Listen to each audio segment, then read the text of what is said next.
नमस्कार, आप देख रहे हैं जन एक्सप्रेस और आपके साथ मैं आंचल श्रीवास्तव।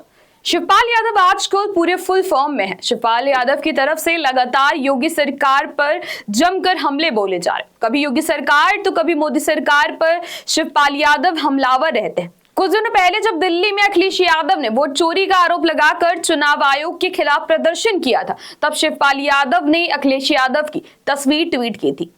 शिवपाल यादव ने चुनाव आयोग और मोदी सरकार को लेकर निशाना साधा है। अब जब यूपी में विधानसभा का मॉनसून सत्र चल रहा है, ऐसे में शिवपाल यादव अब योगी सरकार पर हमलावर हो गया। शिवपाल यादव ने भाजपा पर हमला बोलते हुए कहा है कि जो लोग 2047 का सपना देख रहे हैं, उन्हें सबसे पहले 2025 का हिसाब किताब करना चाहिए। पहले 2025 का हिसाब दो, उसके बाद बात होगी। शिवपाल यादव ने भाजपा नेताओं से जवाब मांग लिया है कि पहले 2025 तक जो काम किया उसका हिसाब दो, उसके बाद ही आगे बात होगी। शिवपाल यादव ने कहा कि आज समाज के सामने कई समस्याएं हैं, लेकिन भाजपा इन समस्याओं से मुंह फेर रही है। आज की समस्याओं का समाधान निकालने के बजाय भविष्य के काल्पनिक सपने दिखाए जा रहे हैं।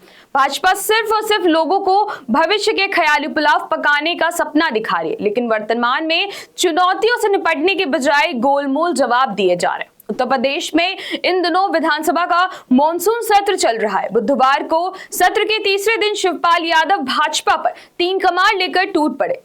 मॉनसून सत्र में लगातार हंगामा हो रहा है। फतेहपुर समेत कई मुद्दों पर समाजवादी पार्टी ने बीजेपी सरकार को सवालों के कटघरे में खड़ा करने की पूरी कोशिश की है। समाजवादी पार्टी के कद्दावर नेता और विधायक शिवपाल यादव ने बीजेपी सरकार पर जोरदार हमला बोला है। शिवपाल यादव ने कहा है कि बीजेपी सरकार आज विधानसभा में 2047 का काल्पनिक विजन लेकर आ रही है। शिवपाल यादव ने तंज कसते हुए कहा है कि अरे भाई, आज की भूख का हल नहीं और कल के सपनों का सौदागर बनकर घूम रहे हैं। शिवपाल यादव ने कहा है कि बीजेपी का कहना है कि 2022 तक किसानों की आय दुगनी करेंगे, मगर 2025 में किसान आधे दाम पर फसल बेच रहा है और 2047 में खुशहाली का सपना दिखाया जा रहा है।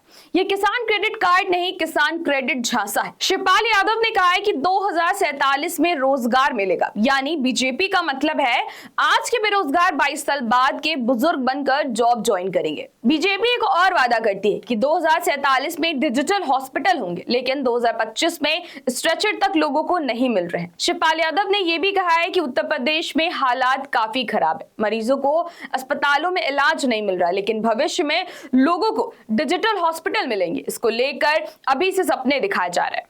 सरकार की समस्याओं का सामना करने के बजाय भविष्य के हाईटेक सपने दिखा रही है।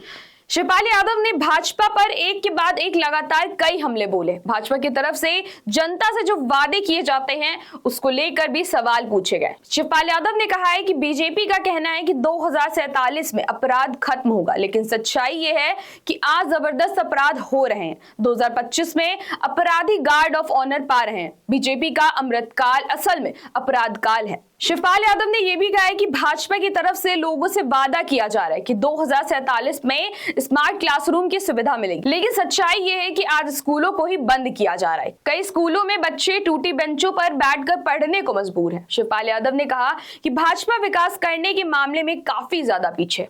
सपा के कामों पर अपना नाम चिपकाने में भाजपा के लोग काफी आगे। शिवपाल यादव ने भाजपा के जो वादे हैं उन पर चुन चुन के हमले बोले हैं और कहा है कि भाजपा जो 2047 तक गरीबी मिटाने का वादा कर रही है, लेकिन उसके मुताबिक काम नहीं हो रहा है। भाजपा के पास कोई विजन नहीं है, कोई पॉलिसी नहीं है। हर चुनाव में बस नए सपने दिखाकर जनता के वोट हासिल किए जाते हैं। शिवपाल यादव ने कहा, भाजपा को भविष्य के जुमलों के लिए याद किया जाएगा। आज की जो चुनौतियां हैं उन पर जनता को जवाब चाहिए। फिलहाल शिवपाल यादव की तरफ से कई साल बाद भाजपा पर ऐसा तीखा हमला बोला गया है। अब देखना यह है कि शिवपाल यादव इसी तरह से भाजपा पर हमलावर रहते हैं या फिर मॉनसून सत्र के बाद शिवपाल यादव भी शांत हो जाएंगे। तो ऐसी देश और दुनिया की बड़ी खबरों पर नजर रखने के लिए आप जुड़े रहिए जन एक्सप्रेस के साथ। नमस्कार।